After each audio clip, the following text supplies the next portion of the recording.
بسم الله الحمد لله والصلاة والسلام على رسول الله وعلى آله وصحبه ومن والاه رب اشرح لي صدري ويسر لي أمري واحلل عقدة من لساني يفقهوا قولي.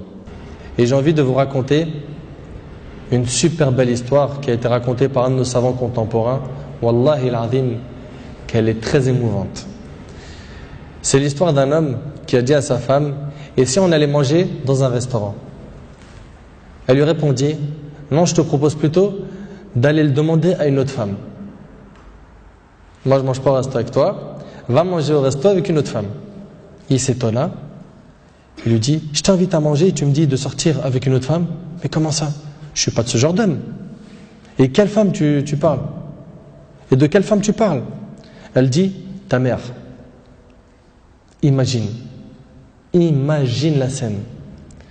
Ta mère, je renonce aujourd'hui à ton invitation pour que tu invites ta mère. Ça fait longtemps que tu ne l'as pas invitée à manger ou à se promener, sors donc avec ta maman. Il lui a dit qu'Allah il te récompense. Et il a tout de suite appelé sa mère et lui a dit: maman, prépare-toi, je vais venir te chercher en voiture et on ira manger et se promener ensemble. Sa mère ne l'a même pas cru. Sa mère ne l'a pas cru. Elle lui a dit: c'est vrai? Il lui dit: oui, par Allah. Viens aujourd'hui, on va manger ensemble. Entre nous, billah alaykum. Qui d'entre vous parmi les frères mariés a déjà fait ça avec sa mère? Et effectivement, ils allèrent ensemble au restaurant. Et la mère s'est remplie d'amour, de joie et de bonheur. Pour elle, c'était un beau rêve. Peu lui importe la nourriture ou l'endroit où elle était, c'est-à-dire même manger par terre ou sur le trottoir ou dans la rue, le plus important c'est qu'elle était avec son fils et que son fils était bienfaisant envers elle. Et qu'il ne l'a pas oublié, qu'il ne l'a pas négligé en s'occupant de sa femme et de ses enfants, et elle passa un jour avec lui qui était l'un des meilleurs jours de sa vie. Elle lui dit au retour, l'homme dit à sa mère au retour: maman, t'es contente? La sortie t'a plu? Elle dit: oui, wallahi, c'était masha'Allah. Elle dit: oui, qu'Allah te récompense. Il répondit: Inch'Allah, je le referai. Elle dit: non, Inch'Allah, la prochaine fois, l'invitation viendra de moi.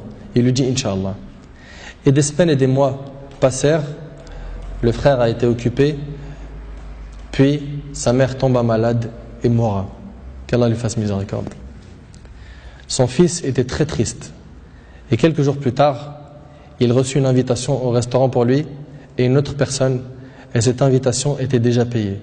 Étonné, il se demanda de qui vient cette invitation déjà payée.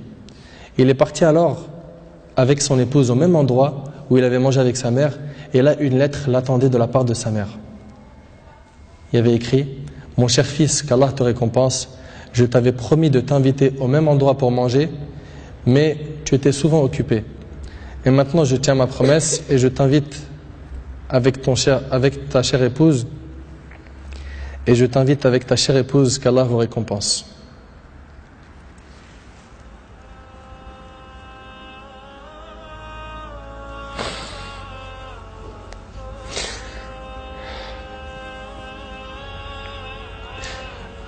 Wallahi mes frères, la valeur de la mère elle est très sacrée. Faut pas la mettre en colère. Cette histoire d'amour entre cette épouse et sa belle-mère est magnifique. J'espère que nos frères et sœurs vont tirer des leçons de ce genre d'histoire d'amour entre les épouses et les belles-mères et d'essayer de reproduire ce qui s'est reproduit dans cette histoire. C'est qu'après le décès de la mère qu'on connaît sa valeur. Votre mère, si elle a envie, profitez, embrassez-lui ses pieds. Demandez-lui pardon pour les manquements, pour les mauvais comportements. Vous récolterez le succès, Inch'Allah.